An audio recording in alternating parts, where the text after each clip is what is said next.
الحمد لله رب العالمين، الصلاة والسلام على خاتم النبيين وعلى آله وصحبه أجمعين، أما بعد فأعوذ بالله من الشيطان الرجيم، بسم الله الرحمن الرحيم. قال الله تعالى في سورة الحجر: كذلك نسلكه في قلوب المجرمين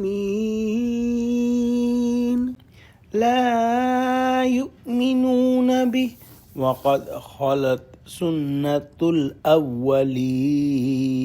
ترجمہ: اسی طرح ہم اس تکذیب و ضلال کو گناہ گاروں کے دلوں میں داخل کر دیتے ہیں، سو وہ اس پر ایمان نہیں لاتے، اور پہلوں کی روش بھی یہی رہی ہے.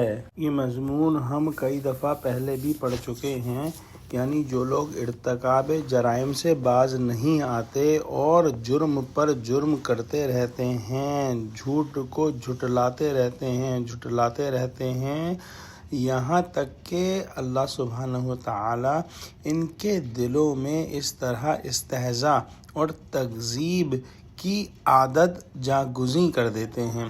یہ بات سمجھنا نہایت ضروری ہے کہ اللہ سبحانہ وتعالی نہ تو زبردستی ہدایت دیتے ہیں اور نہ ہی زبردستی کسی کو گمراہ کرتے ہیں.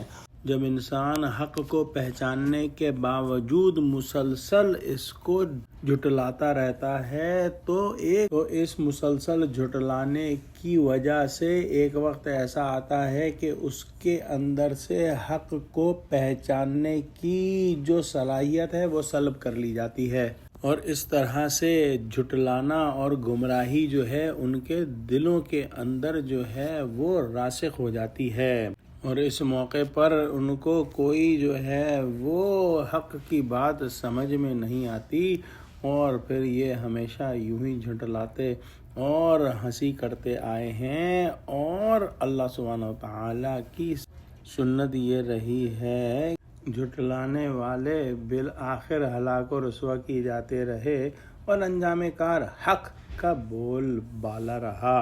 دعا کرتے ہیں کہ اللہ سبحانہ وتعالی ہم کو قرآن کا فہم عطا فرما، ہم کو سچوں سے جوڑے اور ہم کو صراط مستقیم پر قائم فرما دے. آمین. یا اللہ مسلمانوں کو متحد فرما، یا اللہ مسلمانوں کی مدد فرما، غزہ کے مسلمانوں کی مدد فرما. آمین. وآخر دعوانا الحمد للہ رب العالمین، والسلام علیکم ورحمۃ اللہ وبرکاتہ.